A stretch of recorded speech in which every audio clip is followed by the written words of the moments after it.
कि आपने कितने भी अनुष्ठान किए, आपने कितने भी यज्ञ किए, आपने कितने भी व्रत किए, लेकिन वो सब ठाकुर जी ने स्वीकार किए, इसका क्या प्रमाण है? आपके द्वारा किए गए व्रत, यज्ञ, हवन, होम, अभिषेक आदि जो भी नियम हैं, वो सब ठाकुर जी ने स्वीकार किए। इसका केवल एक प्रमाण है, क्या? विश्वक्सेन कथा सुयः, ठाकुर जी की कथा में रति होना। मान लीजिए आप कथा में आकर के बैठते हैं और कथा में बैठ करके आपकी बड़ी रुचि बनती है, बहुत आनंद आता है, बहुत सुख मिलता है और मन होता है बस ये चलता रहे, ये प्रवाह रुके ना, इस प्रवाह में कोई विघ्न ना आवे। तो यही मानना चाहिए कि आपके द्वारा किए गए व्रत, अनुष्ठान, नियम, परिक्रमा आदि ये सब स्वीकार हुए हैं। यदि कथा में रुचि नहीं बनती है, मतलब कई लोग ऐसे होते हैं उनको केवल मूर्ति पूजा अच्छी लगती है, मूर्ति पूजा कर लेंगे, मंदिर में परिक्रमा लगा देंगे, व्रत कर लेंगे, अनुष्ठान कर लेंगे, नियम कर लेंगे, परिक्रमा कर लेंगे, जबलपुर से और महाराज पैदल नर्मदा यात्रा पूरी परिक्रमा करके आ जाएंगे। लेकिन उनसे कहो कथा सुनो, कथा में हमको नींद आती है, कथा में हमारा जो है मन नहीं लगता, कथा में हमको आलस आता है। इस बात को बिल्कुल सत्य मानिएगा कि आप सब क्रियाओं में निपुण हो, सारे यज्ञ, अनुष्ठान, व्रत, नियम बड़ी सफलता से कर लेते हैं, लेकिन सत्संग श्रवण में आपकी रुचि नहीं बन पाती है, तो आपके द्वारा किया गया जो कुछ भी है वो ठाकुर जी स्वीकार नहीं करते। कथा में रति बहुत आवश्यक है, कथा में रुचि बहुत आवश्यक है। बिनु सत्संग विवेक न होई, राम कृपा बिन सुलभ न सोई। आप कहेंगे कथा में रुचि बनाने का कोई उपाय बताइए। राम कृपा बिन सुलभ न सोई, ठाकुर जी की कृपा होगी तो ही रुचि बन पाएगी, चाहे कितने अच्छे वक्ता आ जाएं, कितने बढ़िया वक्ता आ जाएं, रुचि बन नहीं पाएगी। अगर रुचि बन रही है, अगर कथा में आनंद आ रहा है, कथा में मन लगता है, तो आप सबको प्रसन्न होना चाहिए कि हम पर ठाकुर जी कृपा है, हमको रुचि आती है। 7, 7:30 बजे जैसी कथा विश्राम होने लगती है तो आपका मन ये होता है अब कब पुनः 3 बजेंगे, फिर से 4 बजे महाराज जी आएंगे, फिर कथा शुरू होगी। वो कथा के प्रति इतनी रुचि होना, या फिर कथा विश्राम हो जाती है, आप तुरंत फोन में कुछ सत्संग लगाते हैं, कोई प्रवचन सुनने लगते हैं, किसी महापुरुष की वाणी सुनने लगते हैं, बिना सुने रहा ना जाता हो।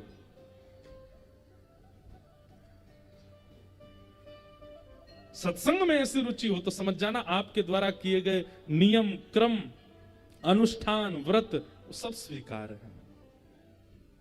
अच्छा, आपको एक बात बताएं, कभी अनुभव कीजिएगा,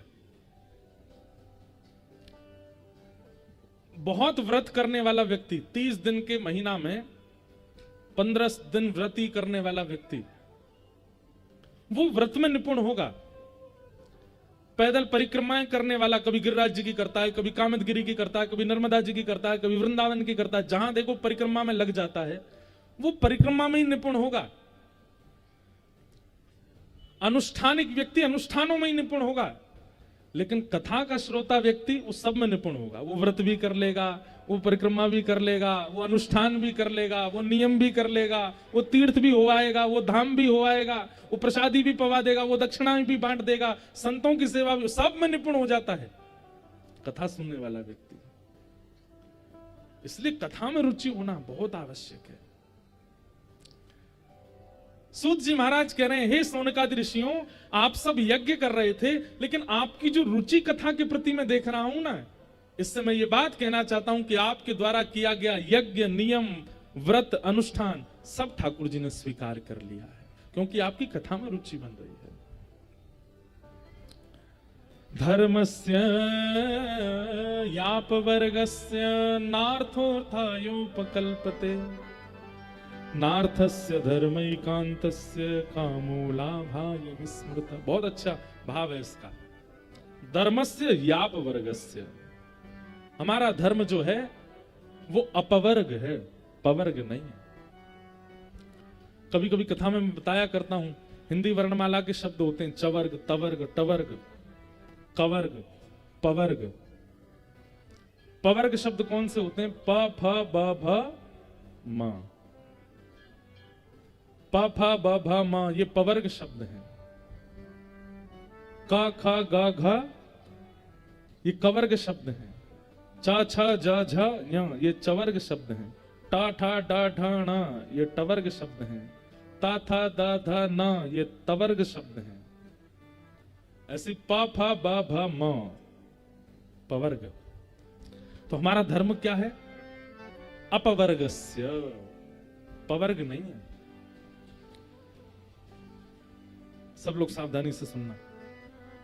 प फ ब भ म पाप, प से, फ से फल, ब से बंधन, भ से भय और म से मृत्यु। इन 5 स्थितियों में किया गया धर्म श्रेष्ठ नहीं माना जाता।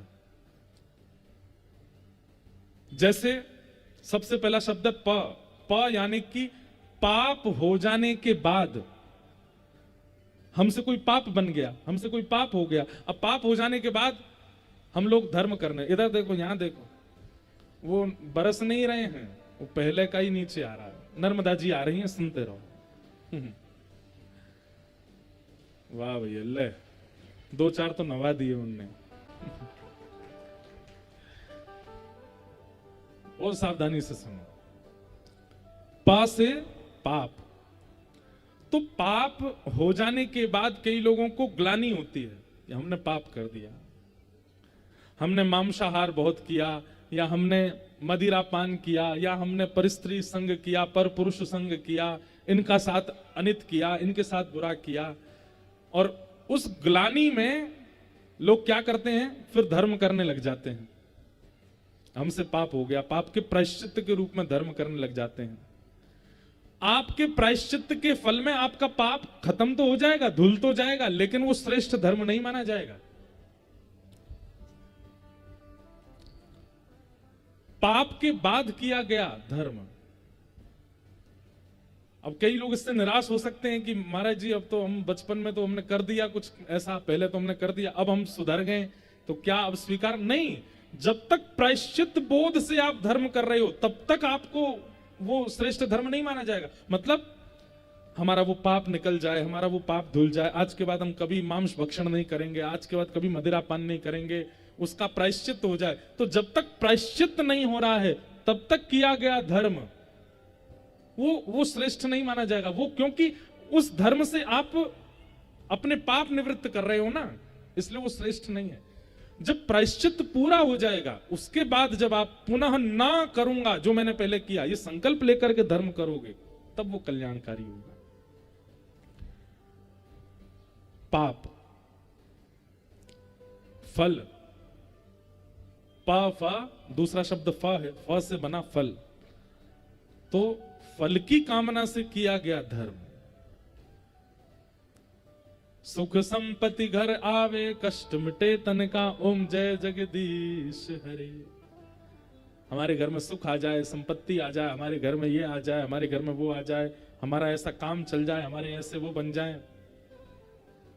हमारे पास लोग आते हैं तो अब तो कथाएं सुन सुन करके सब समझ गए कि स्वभाव व्यवहार कैसा है। पहले जब नहीं जानते थे तो ऐसा कुछ मंत्र बताइए हमारा ये काम हो जाए, ऐसा कोई मंत्र बता दीजिए हमारी ये चीज हो जाए, ऐसा कोई उपाय बता दीजिए इससे ये हो जाए। उपाय अगर बताने लग जाए ना, मंत्र बताने लग जाए तो इतनी भीड़ हो जाएगी कि संभाले नहीं संभलेगी। क्यों? बोले हमारे पाप, हमारे कष्ट दूर करवाएंगे हमारे सब। लेकिन भागवत जी कहती हैं हमारा धर्म अपवर्ग है। फल की कामना से किया गया धर्म वो श्रेष्ठ नहीं है, उसको श्रेष्ठ नहीं माना जाता, क्योंकि आपने फल की कामना रखी है। अनुष्ठान होता है तो ब्राह्मण देवता कहते हैं कि संकल्प लीजिए, क्या कामना है मन में विचार कर लीजिए या बोल दीजिए। उस समय यदि आपके मन में कामना उत्पन्न हो जाती है कि हे जगदम्बा मैया, हे हनुमान जी महाराज, हे त्रिपुर सुंदरी मैया, हे हनुमान जी पवई धाम हनुमान जी, हमारा ये कार्य सिद्ध कर दो। फल की कामना से जब अनुष्ठान होता है तो वो धर्म तो है पर श्रेष्ठ धर्म नहीं है। ठाकुर जी प्रसन्न नहीं होते उससे। पाप फल, फल की कामना से नहीं। इसीलिए गीता में भगवान कहते हैं कर्म फल त्याग। तुम बस कर्म करो, फल का त्याग करो, फल मेरे ऊपर छोड़ो। तुम्हारा अधिकार केवल कर्म पर है, कर्मण्येवाधिकारस्ते मा फलेषु कदाचन। लेकिन हम लोग क्या करते हैं, हम फल पहले सोचते हैं, कर्म बाद में करते हैं। जैसे एक बहुत प्रसिद्ध कथा हम सुनते थे, सुनाए आपको। एक व्यक्ति था, अपने घर को चलाने के लिए उसने काम ढूंढा, तो उसको एक तेल व्यापारी ने अपने यहां तेल की सामग्री इधर से उधर ले जाने के लिए तेल वाहक के रूप में उसको नौकरी पर रखा। पहला दिन है काम का, मटका में तेल एक गांव से दूसरे गांव ले जाना। उसको 20 रुपया मिलना था। तो रास्ते भर सोचता हुआ जा रहा है, तेल रख करके सिर पर, अब मैं ये तेल लेकर के जा रहा हूं, इसको 20 रुपए का बेचूंगा, शाम होने से पहले 2 चक्कर और लगा दूंगा, 60 रुपए कमाई हो जाएगी। कल 1 चक्कर और ज्यादा लगाऊंगा, 4 चक्कर लगा दूंगा, तो कल 80 रुपए की कमाई हो जाएगी। ऐसे एक दिन फिर और जल्दी जल्दी 5-6 चक्कर लगा दिया करूंगा। ऐसे धीरे धीरे महीने में मेरी इतनी कमाई हो जाएगी, साल में मेरी इतनी कमाई हो जाएगी। अभी पहला दिन ही है, तेल लेकर के जा रहा है और मन में सोचता जा रहा है, साल भर में मेरी कमाई हो जाएगी इतनी कि मैं खुद की तेल की फर्म खोल लूंगा।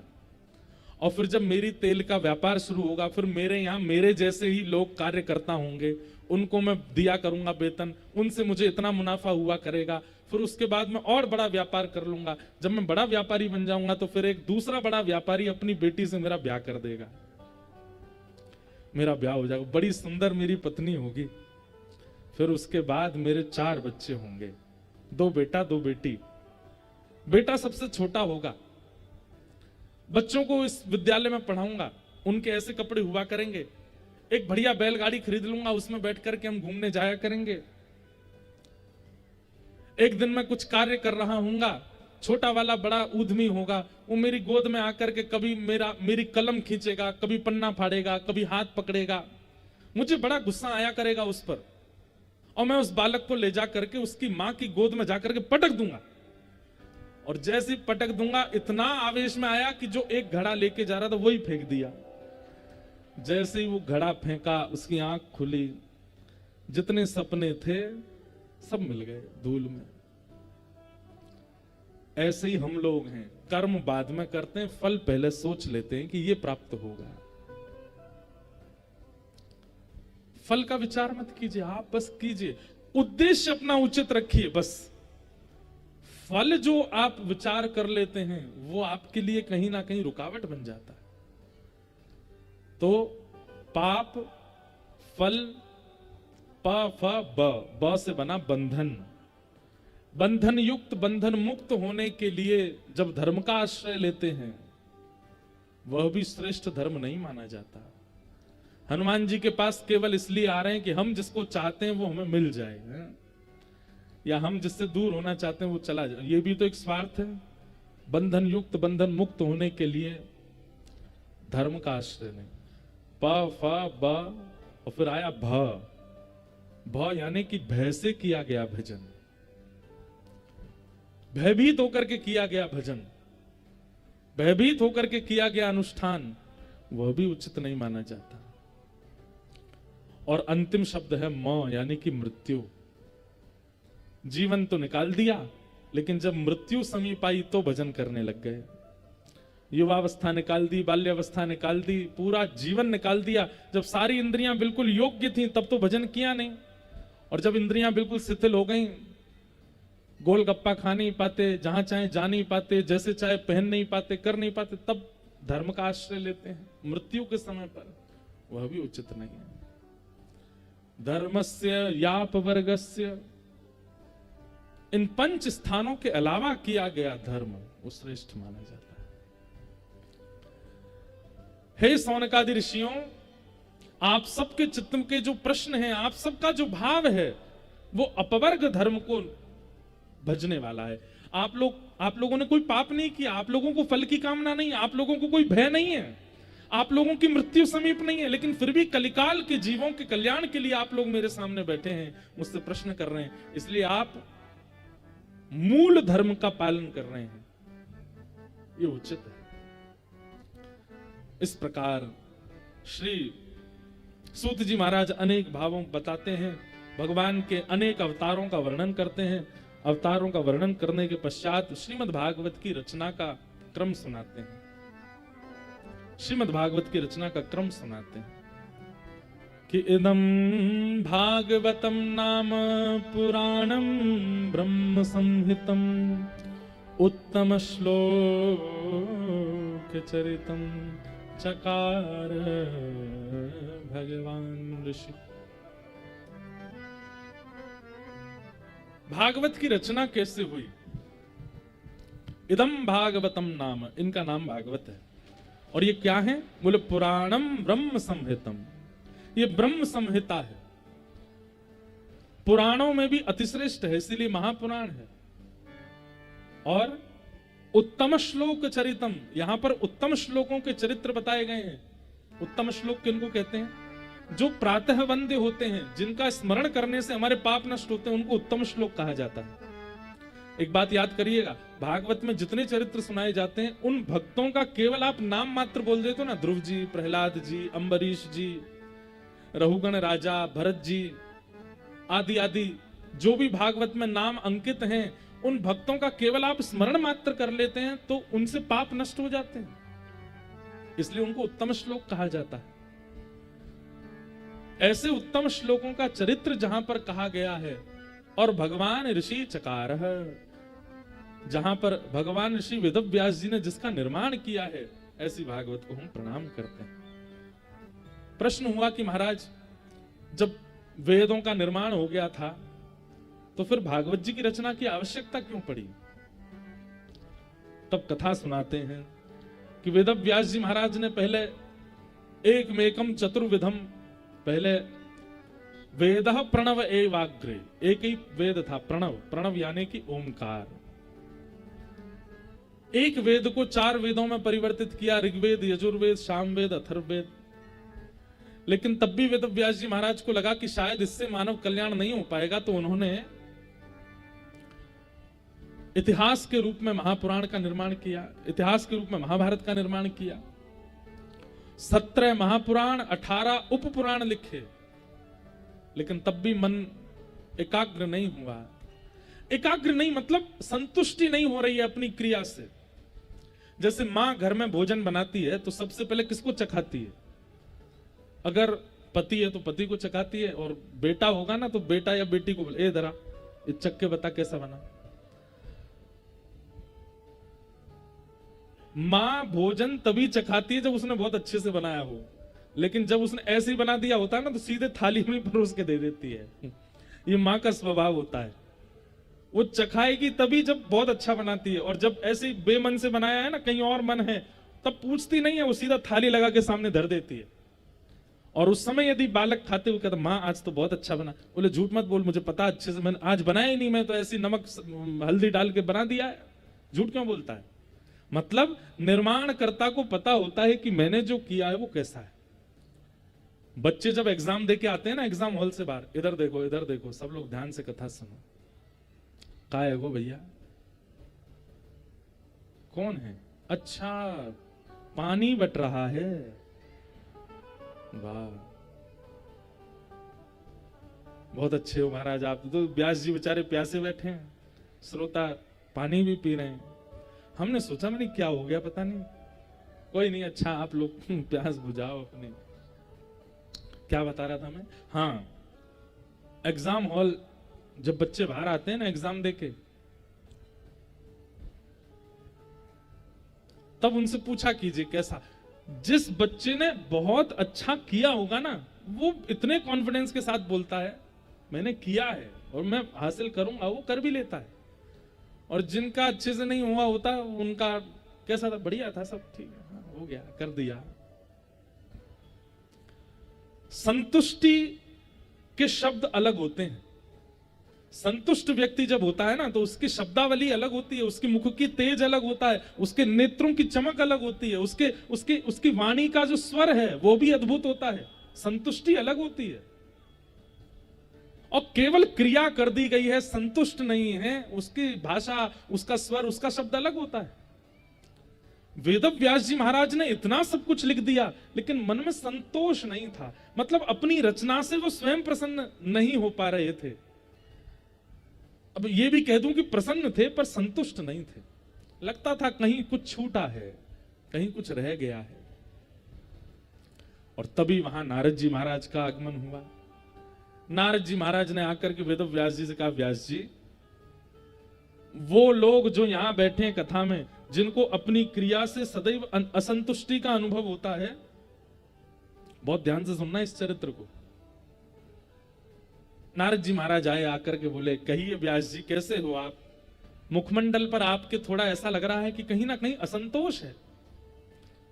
व्यास जी महाराज बोले, नारद जी, मैंने इतने ग्रंथ लिख दिए, मैंने अपने जीवन की सारी पूंजी, सारा ज्ञान शब्दों में पिरो दिया मानव कल्याण के लिए, पर पता नहीं क्यों मुझे संतुष्टि का अनुभव नहीं होता। मुझे ऐसा लगता है कहीं कुछ अपूर्ण है, कहीं कुछ रह गया है, कुछ छूट रहा है। तब नारद जी महाराज मंद मंद मुस्काते हुए कहते हैं, हम बताएं क्या छूट रहा है? बोले, क्या छूटा है? कि भवतानुदित प्रायम यशो भगवतो मलम ये नैवासौ न तुष्येत मन्ये तद्दर्शनम खिलम। ये जो राग है ना, ये भगवान का सबसे प्रिय राग है, राग केदार, जिसमें अभी हमने गाया। हमको संगीत आता नहीं है, पर ये सब गुरुजन है हमारे, ये लोग बताते रहते हैं, इसलिए पता है। तो अभी गाया इसलिए मैं आपको बता रहा हूं। आप नर्मदा जी के तट पर रहते हैं, जिनको थोड़ा बहुत भी स्वर का ज्ञान होना, संगीत नहीं आता लेकिन स्वर है। जैसे हमको संगीत नहीं आता पर स्वर है। कभी कभी नर्मदा जी के तट पर जाकर के शाम को एकांत में कुछ सुनाया कीजिए, कुछ गाया कीजिए। और अगर कृष्ण भक्ति चित्त में हो तो राग केदार गाया करो। स्वयं नरसिंह मेहता को ठाकुर जी कहते हैं कि जब भी मेरे दर्शन की इच्छा हो ना, राग केदारा गाना। मैं दुनिया के किसी कोने में होऊंगा, एक क्षण के लिए तुम्हारे सामने आ जाऊंगा। मुझे इतना प्रिय है राग केदार।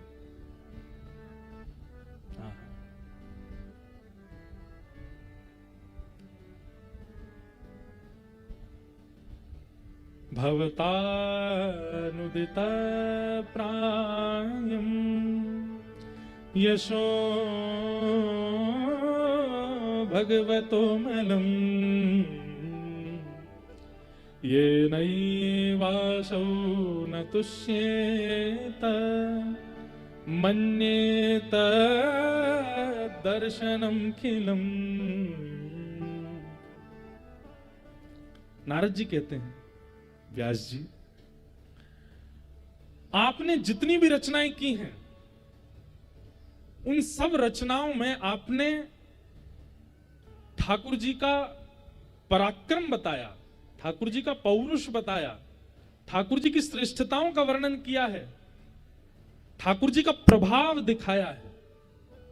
लेकिन वही सुदर्शन चक्रधारी वंशी धारण करते हैं, जिनकी भ्रगुटी टेढ़ी होने पर भूचाल आ जाता है, वो छचिया भरी छाछ पे नाच नचायो, जिनके एक पैर उठाने से तीनों लोक नप जाते हैं, वो यशोदा की दहली नहीं लांग पा रहे हैं। ये सब उनका प्रेम स्वरूप, उनका स्वभाव आपने कहीं नहीं लिखा है। उस परमात्मा का केवल आपने प्रभाव वर्णन किया है, उनका पौरुष वर्णन किया है, उनका ऐश्वर्य वर्णन किया है, उनके प्रेम भाव का आपने वर्णन नहीं किया। इसलिए आपका मन अशांत है।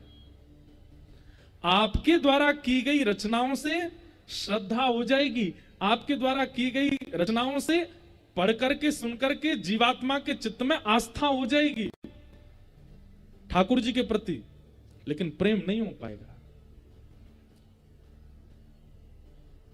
आपने भगवान के यश का वर्णन किया है, पर उनका निर्मल यश नहीं गाया है। जैसे किसी कन्या का ब्याह हो और घर के सब लोग उसके लिए लड़का ढूंढे, तो कोई एक व्यक्ति किसी लड़के की पहचान लेकर के आवे और लड़की भीतर बैठ करके सुन रही है और बाहर सब परिवार के लोग बैठे हैं और वो बिचौलिया जो लड़का देख के आया वो क्या बता रहा है, उसके पास ऐसी गाड़ी है, उनके घर में 8 कमरे हैं, हर कमरे में एसी लगा हुआ है, पिताजी जो हैं उनकी इतनी फैक्ट्री है, लड़का अभी अमेरिका से पढ़ कर के आया है, रंग गोरा है, खूब लंबा चौड़ा है और खूब धनवान है, संपत्तिवान है, सब कुछ है। इतने में मां भीतर आती है, बेटी से पूछती है, तूने सुना ना, सब कुछ अच्छा है ना?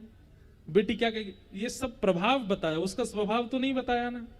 वो वैसे कैसा है, मतलब उसका स्वभाव कैसा है, प्रभाव से मुझे क्या करना है, इतनी गाड़ी, इतने बंगले, इतना ये सब, इससे मुझे क्या करना है? वो निज जीवन में उसके विचार कैसे हैं, उसका व्यवहार कैसा है, उसका खान पान कैसा है, उसकी बोली चाली कैसी है, वो सोचता क्या है, वो तो नहीं बता रहे ना, ये मुझे वो जानना है।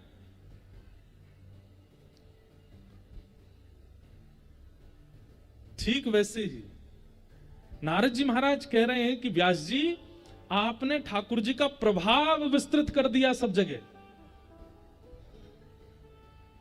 सहस्त्र शीरिखा पुरुषः सहस्त्राक्षः सहस्त्रपाद, उनके 1000 सिर हैं, 1000 आंखें, 1000 पैर हैं, 1000 हाथ हैं, वो ऐसे चलते हैं, वो ये करते हैं।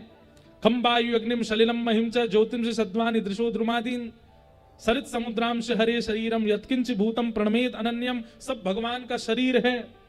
ये पृथ्वी भगवान का गुल्फ है, गुल्फ जानते हैं, पैर में जो ये इधर एक फूला हुआ सा होता है ना, इसको गुल्फो कहते हैं। ये पृथ्वी है, उधर में ये ब्रह्मांड है, मुख में ये ब्रह्मांड है, आंखें घूमती हैं तो ऐसा होता है, कान ऐसे हैं, केश ऐसे हैं। आपने सब जगह उनका प्रभाव बता दिया है, पर वही प्रभावशाली का स्वभाव कैसा है वो आपने नहीं बताया। यशोदा मैया जब यमुना जल भरने के लिए जाती हैं तो यशोदा मैया की सिर की ओढ़नी वो जब पीछे छूट जाती है ना, उसको श्री कृष्ण पकड़ लेते हैं और मैया से कहते हैं, मैया मैं जाऊंगा तेरे संग। मैया बोली, लाला तू खो जाएगा, मैं तो 2 हाथन से मटकी पकड़ूंगी तो कौन संभालेगा? तो ठाकुर जी कहे, मैं ओढ़नी पकड़ के चलूंगा। और जब यशोदा मैया जाती हैं तो ओढ़नी को ऐसे दोनों हाथों से पकड़ के कहीं मैं खो ना जाऊं, वो परमात्मा पीछे पीछे चलता है। तब आकाश में देवता कहते हैं, जय हो यशोदा मैया, पूरे ब्रह्मांड का निर्माण करने वाला खुद डर रहा है कि मैं खो ना जाऊं और आपकी ओढ़नी पकड़ के चल रहा है। और उसी समय गोपियां अपने अपने घर की खिड़कियों में बैठ जाती हैं, हाथ में मक्खन लेकर के, और सबको पता है कन्हैया जा रहा होगा। तो यशोदा मैया तो नीचे देखते हुए चलती हैं, इतने में वो गोपियां खिड़की से अपने हाथ में मक्खन रख के ऐसे बाहर कर देती हैं। और जैसे ही दूर से कन्हैया मक्खन देखते हैं, मक्खन देख करके ठाकुर जी के मुंह में पानी आ जाए, यशोदा मैया की ओढ़नी छोड़ देते हैं, भूल गए, और वह मक्खन के पास चले जावे। गोपी के लाला भीतर आजा, चुपचाप मक्खन खवाऊंगी। ठाकुर जी जैसे गोपी के घर में प्रवेश करते हैं, गोपी भीतर से किवाड़ लगा करके बंद कर देती है और खिड़की बंद करके ठाकुर जी को पकड़ लेती है। बोले, अब आ गए हो मेरी पकड़ में। ठाकुर जी कहते हैं, मैया मैया। गोपी बोली, चुप, मैया मैया चिल्ला रहा, खड़े हो जा मेरे सामने, बता मक्खन खाएगो? बोले, हाँ खाऊंगा। बोले, अच्छा पहले बंदर की तरह करके दिखा, बंदर कैसे करे? सो ठाकुर जी बंदर की तरह चलने लग जाते हैं। कृतमनु कृतवत्य उन्मदांध प्रकृति मगन किल यस्य गोपवध्व, भीष्म पितामह कहते हैं भागवत में। ठाकुर जी क्या करते हैं, गोपी जैसा कहती हैं वैसा आकृति और कृत्य करने लग जाते हैं। कोई गोपी कहती है, अच्छा लाला सुन, यहाँ पे पांव में घुंघरू बांध देती है, अब नाच। ठाकुर जी कहें, जे तो सही ना है। गोपी बोले, रुक जा, मक्खन खाएगा? बोले, हाँ खाऊंगा। बोले, नाच के दिखा। ठाकुर जी ठुमक ठुमक के नृत्य करने लगते हैं। देवता आकाश में सिर पकड़ के बैठते हैं, हम ब्रज के ब्रजवासी क्यों नहीं हुए? ये जरा सा अपना माथा खुजाते हैं तो हमको चिंता हो जाती है क्या होगा। और ये ब्रजवासियों के इतने अधीन है कि वो इनको बांध करके मक्खन के लोभ में नचा रहे हैं, बंदर बना रहे हैं, कुछ भी करा रहे हैं। तभी तो रसखान लिखते हैं, ताही अहीर की छोहरिया छचिया भरी छाछ पे नाच नचावे। छाछ के लिए पर ब्रह्म नृत्य करने लग जाता है। व्यास जी, आपने कहीं लिखा अपने ग्रंथों में ये बात? नहीं। आपने भगवान के स्वभाव का वर्णन नहीं किया और भगवान के भक्तों के स्वभाव का वर्णन नहीं किया, इसलिए अभी तक आपका मन अशांत है। यदि आप चाहते हैं कि आपको संतुष्टि का अनुभव हो तो ठाकुर जी के सुंदर स्वभाव का वर्णन करो, क्योंकि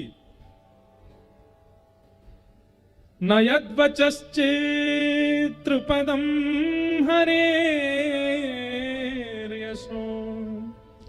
जगत् पवित्रं प्रगणीत कचित् तद्वायशं तीर्थमुशन्ति मानसा न यत्र हंसा निरमत्युशिक्षया।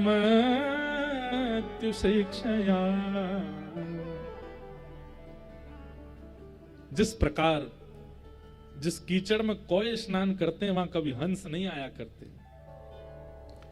जगत पवित्र जगत उद्धारण करने वाले ये भक्त चरित्र और भगवान के यश का चरित्र निर्मल जल है, जिसमें हंस कोटि के वैष्णव ही आते हैं। इसलिए कृपा करके उन हंस कोटि के वैष्णवों के लिए आप भगवान के सुंदर यश का गान करो, भगवान के निर्मल यश का गान करो। उनका प्रभाव मत बताओ, दुनिया जानती है वो कैसे हैं, पर अब उनके स्वभाव का वर्णन करो।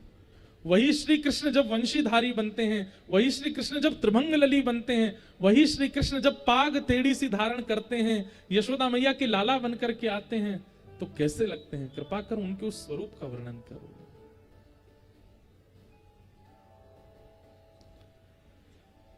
अपने भक्तों की पुकार सुनकर के वो कृष्ण कैसे दौड़े चले आते हैं, कृपा कर उसका वर्णन करो। तब आपके चित्त को शांति प्राप्त होगी, तब आपके चित्त को संतुष्टि होगी। चतुर्विध पुरुषार्थ हैं, धर्म अर्थ काम और मोक्ष। आपने जितने भी ग्रंथ लिखे उनमें इन चारों की प्राप्ति का विधान बताया है, लेकिन पंचम पुरुषार्थ प्रेम, उसकी प्राप्ति का आपने कोई उपाय नहीं बताया। एक बात कहें, बहुत ध्यान से सुनिएगा। धर्म अर्थ काम और मोक्ष, हम सबका जीवन इन चारों के पीछे ही दौड़ता रहता है। सबसे पहला धर्म। कोई व्यक्ति जीवन किस लिए जीता है? धर्म क्या कहता है? धर्म कोई अधर्म ना हो जाए, धर्म में बंद करके रहना है, धर्म की क्रिया ही करनी है, अधर्म नहीं होना चाहिए। धर्म धर्म धर्म, वो धर्म में ही रहता है। दूसरे कोटि के व्यक्ति कैसे होते हैं? अर्थ, केवल पैसा, उनको सब जगह केवल पैसा दिखता है।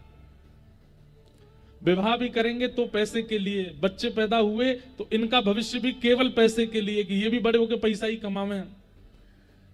हम जबलपुर जा रहे हैं, वहां पर भी यहाँ जमीन का रेट क्या चल रहा है, यहाँ पे 1-2 प्लॉट खरीद के डाल दो, बेच देंगे, पैसा यहां से भी कमाओ, इससे पैसा उससे पैसा। कथा भी पैसे के लिए ही कराते हैं कई लोग, इससे भी पैसा आएगा बहुत सारा। कई लोगों का जीवन केवल धर्म के लिए होता है, कई लोगों का जीवन केवल अर्थ के लिए होता है, कई लोगों के जीवन का उद्देश्य केवल काम, वासना और कामना, इन दो की पूर्ति में ही रहते हैं। वो हमेशा हर रोज एक नई कामना जन्म लेती है और उस कामना को पूर्ण करने के लिए वो मेहनत करते हैं, परिश्रम करते हैं, सब प्रकार की मेहनत करते हैं। वो कामना पूरी होनी चाहिए, वासना पूरी होनी चाहिए। धर्म अर्थ काम। और कई लोगों का जीवन केवल मोक्ष, मोक्ष की प्राप्ति के लिए करते हैं। अरे बाबा तुम्हें समझ आ गई, बताओ, ताली बजा के भग गए। भाई नर्मदा जी के जल का कमाल है, अद्भुत है। धर्म अर्थ काम और मोक्ष, ये मोक्ष वाले ही थे। उनका जीवन कुछ नहीं है, केवल मोक्ष कैसे मिले, इसी के लिए ही वो कर्तव्य करते रहते हैं। लेकिन एक 5वां पुरुषार्थ है, उसका नाम क्या है? प्रेम। प्रेमी जो होता है उसको कभी कभी धर्म की चिंता नहीं होती, उसको कभी कभी अर्थ की चिंता नहीं होती, उसको कामनाओं की चिंता नहीं होती, और सबसे बड़ी बात उसको मोक्ष की भी चिंता नहीं होती। और क्षमा कीजिएगा, ये आजकल के जो लड़का लड़कियों वाला प्रेम है उसको इसमें बिल्कुल मत ले लीजिएगा।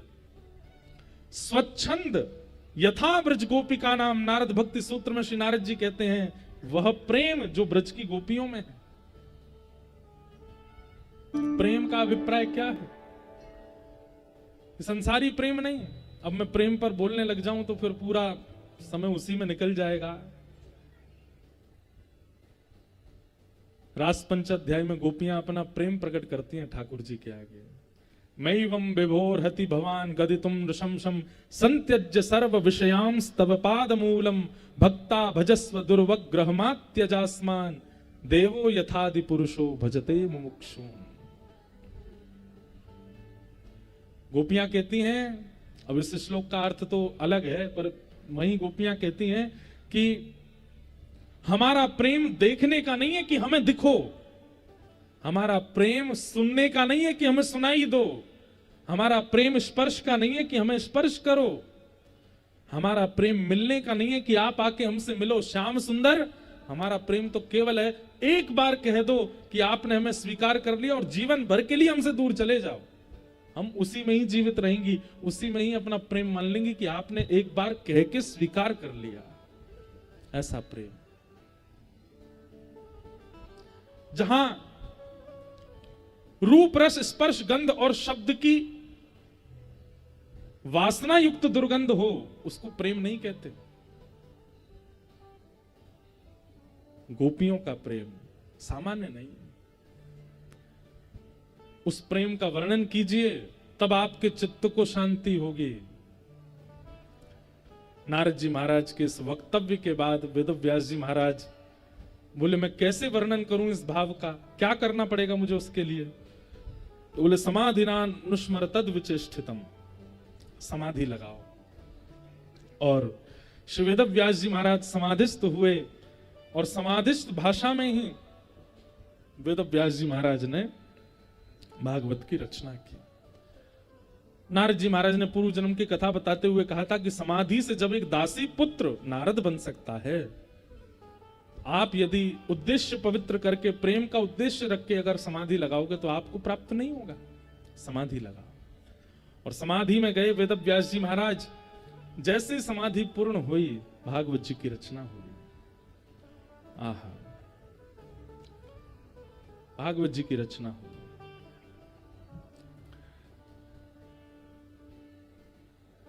लोकस्य जानतो विद्वांस चक्रे भागवत संहिताम।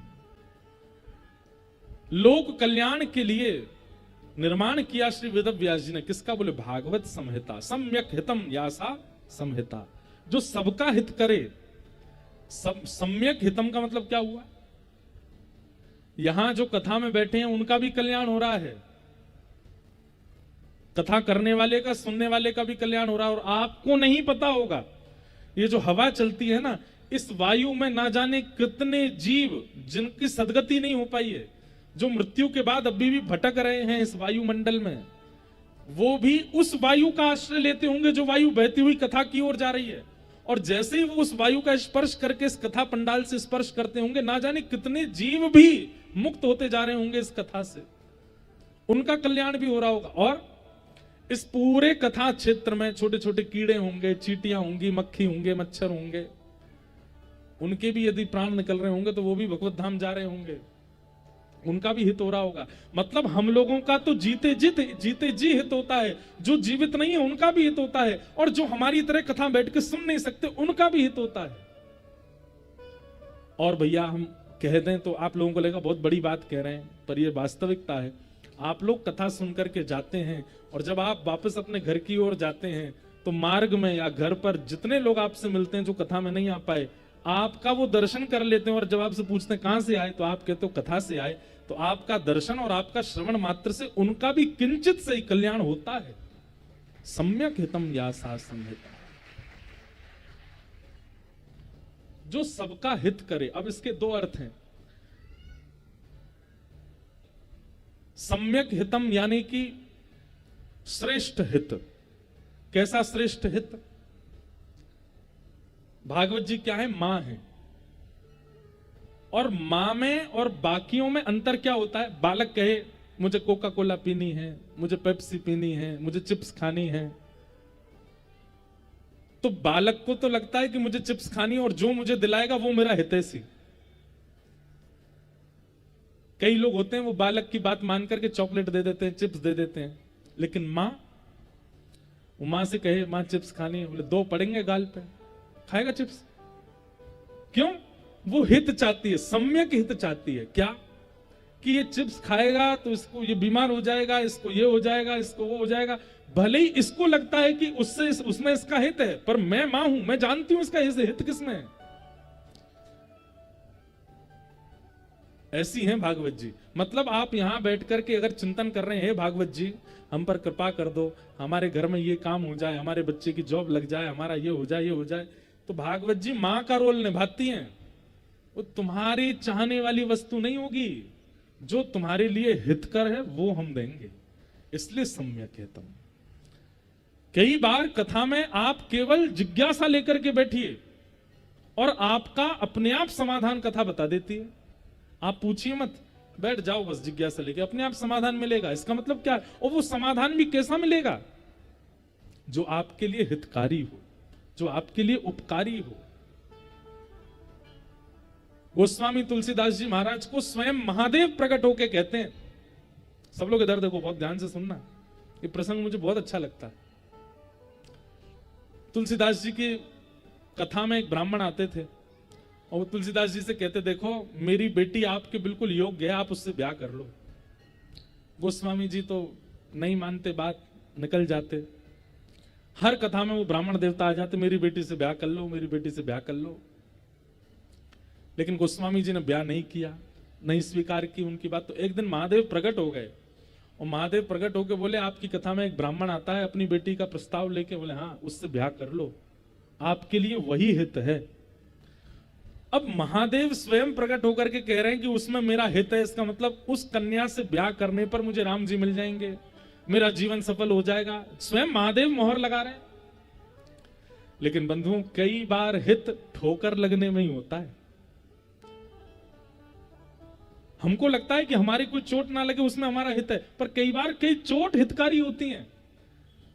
अब महादेव स्वयं कह रहे हैं कि तुम उससे ब्याह कर लो, तो इसका मतलब गोस्वामी जी बोले चोट तो कोई लगेगी नहीं, स्वयं महादेव जब गारंटी ले रहे हैं।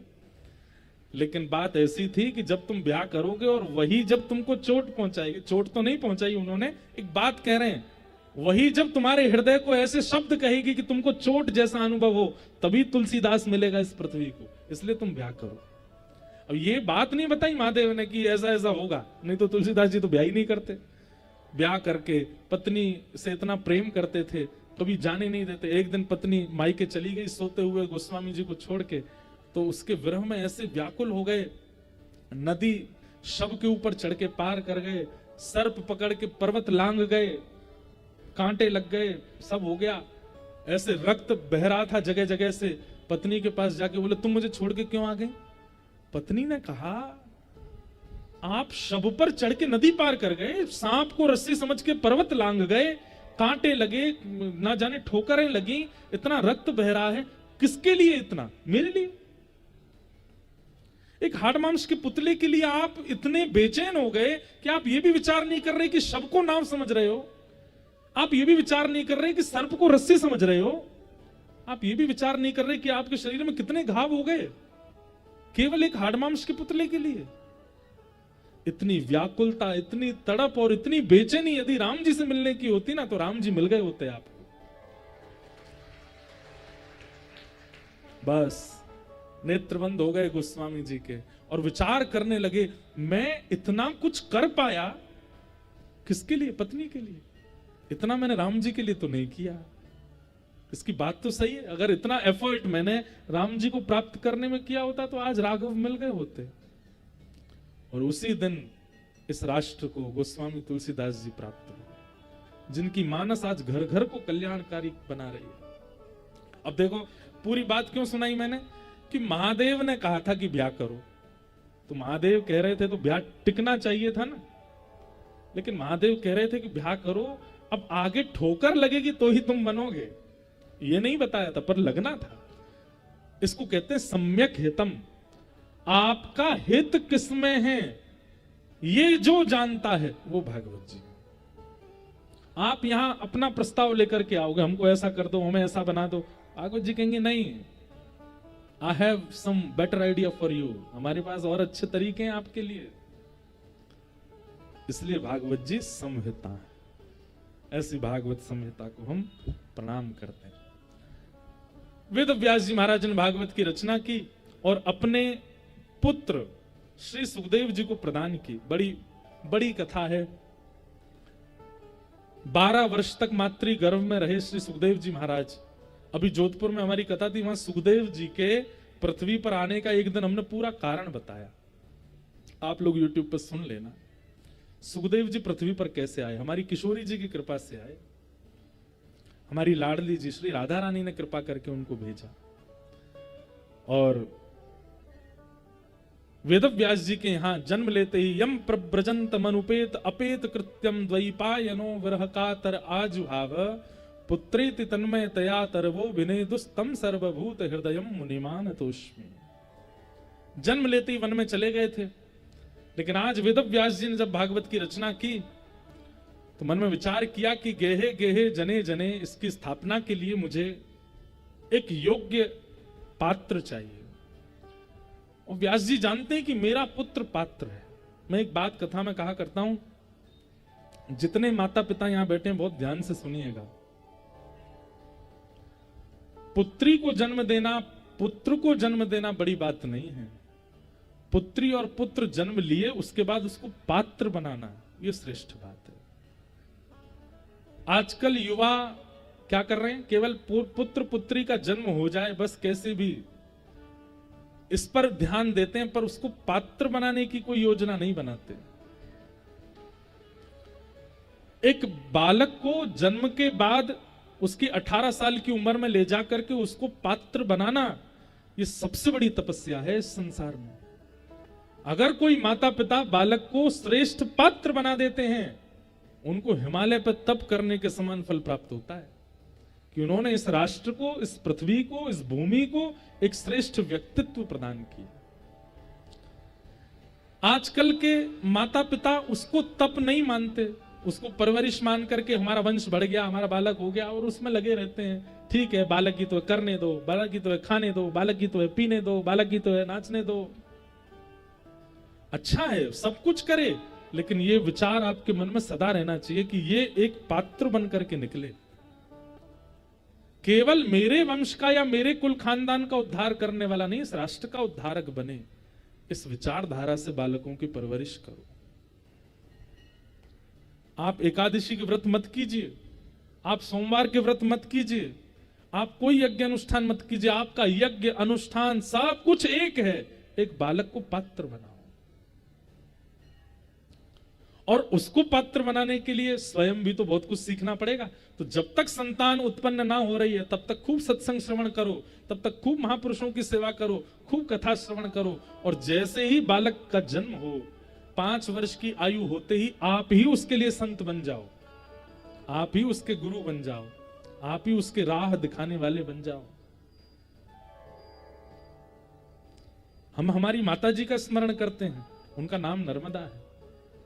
हम अपने पूज्य पिताजी का स्मरण करते हैं, कैसे उन्होंने, आज अनुभव होता है कि बचपन में जिन चीजों से हम चिढ़ जाते थे, वो अगर माँ ने बचपन में नहीं किया होता तो ये निर्माण नहीं होता, वो पिता ने नहीं किया होता तो निर्माण। आजकल के माता पिता ही विचार ही नहीं करते।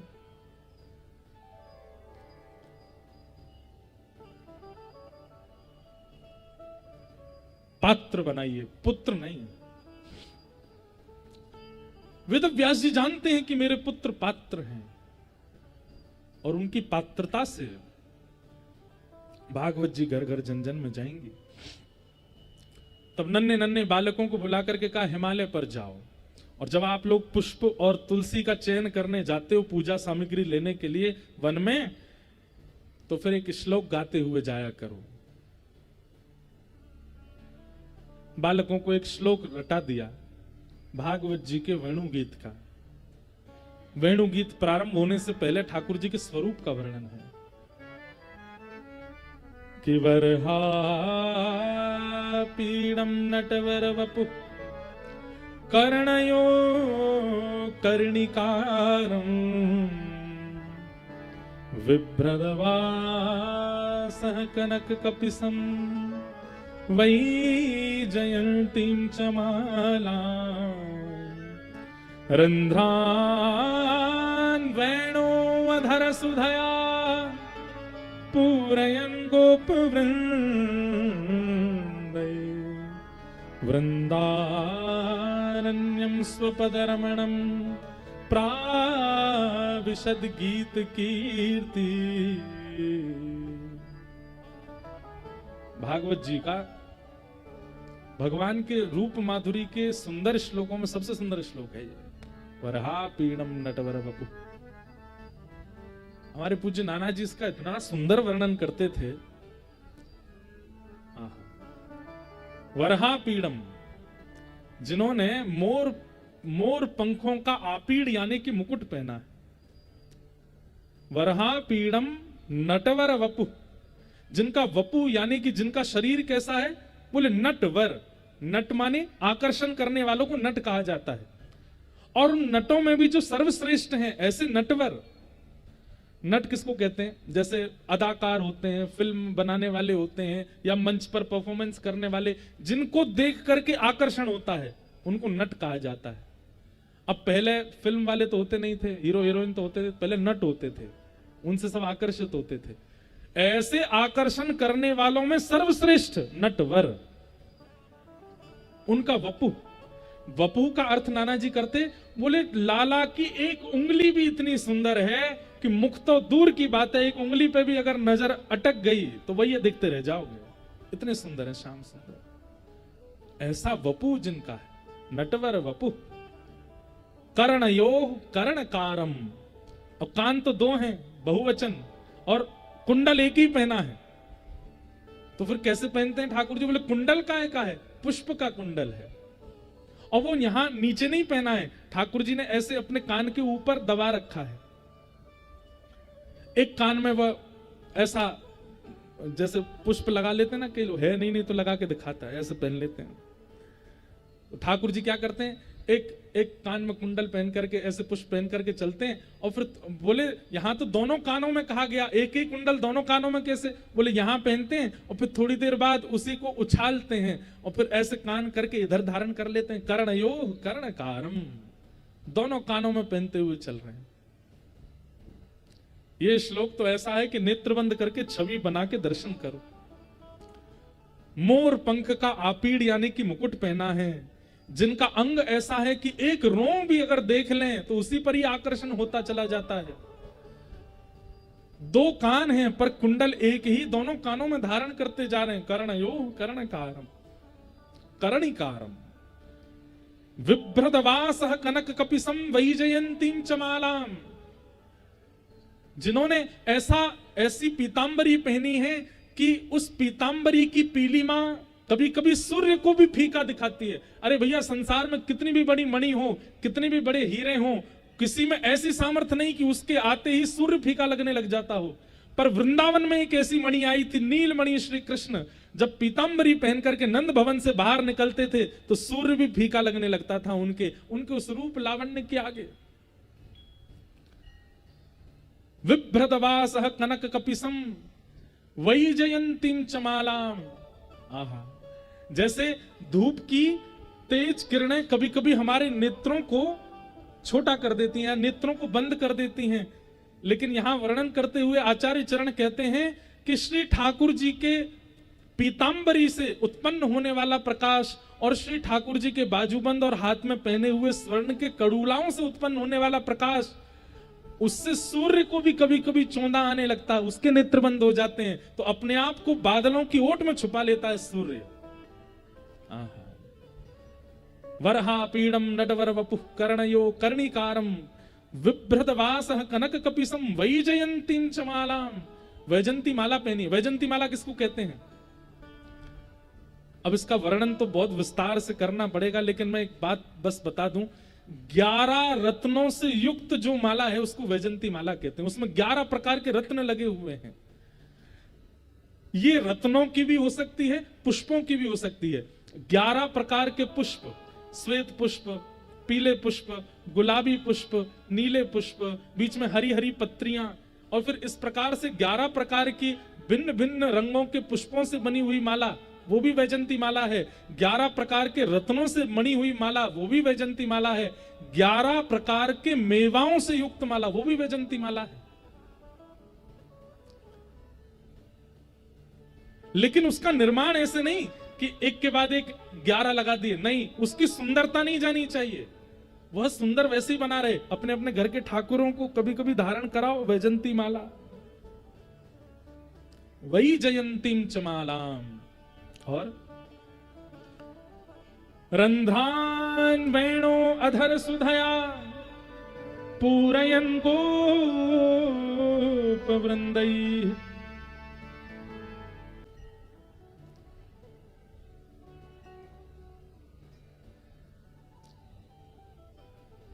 जिन गोपाल बहुत सुंदर पद है। ब्रज की गोपियां कैसी हैं? जिन गोपाल कियो वश अपने, जिन गोपाल कियो वश अपने, जिन गोपाल कियो वश अपने,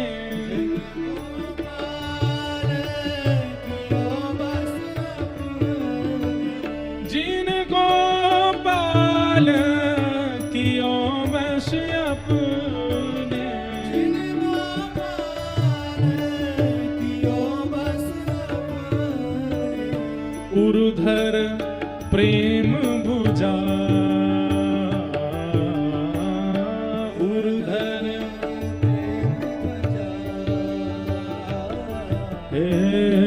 उर्धर प्रेम भुजा,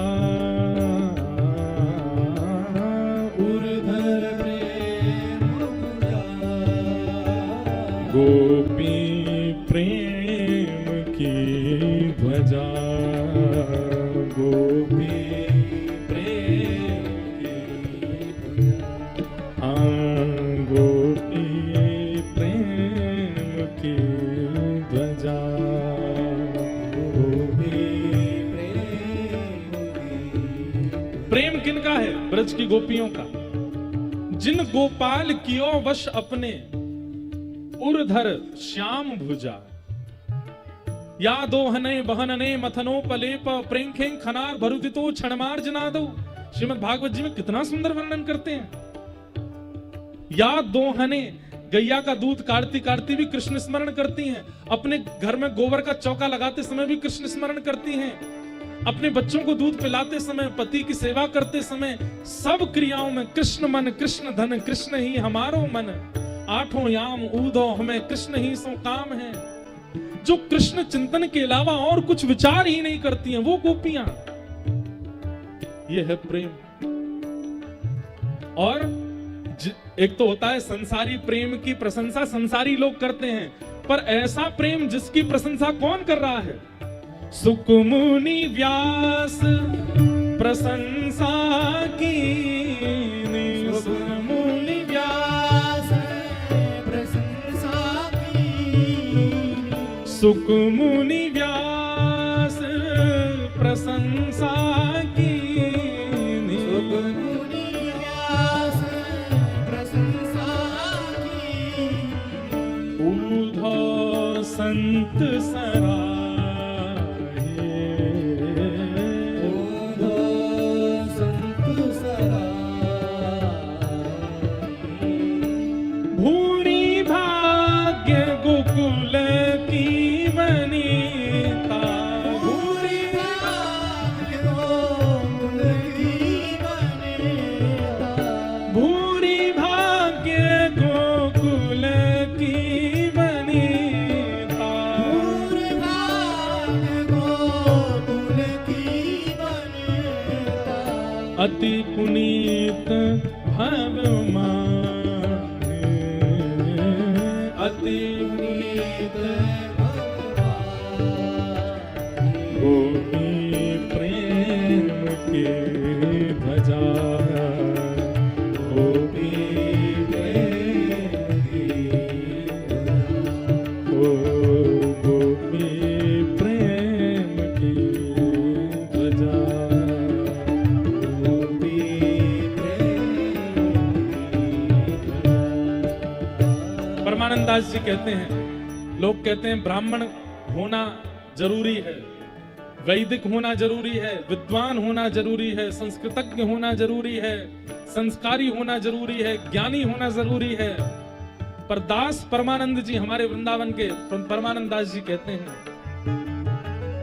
कहा भयो जो विप्रकुल जन्मो, कहा भयो जो विप्रकुल जन्मो, कहा भयो जो विप्रकुल जन्मो,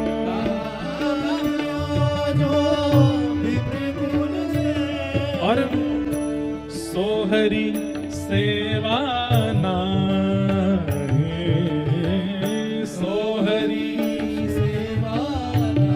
अरे ब्राह्मण कुल में तो जन्मा है, वैदिक तो है, शास्त्री तो है, ज्ञानी तो है, कुलीन तो है, त्रिकाल संध्या तो करता है, जनेऊ तो धारण करता है, पर हरि सेवा और हरि प्रेम उसके चित्त में नहीं है।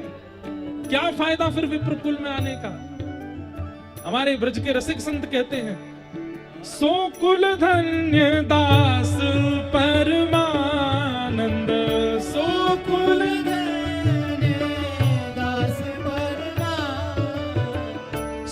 कुल धन्य दास परमानंद, कुल धन्य दास परमानंद, जो हरि सन्मुख आवे, जो हरि सन्मुख आवे, जो हरि सेवा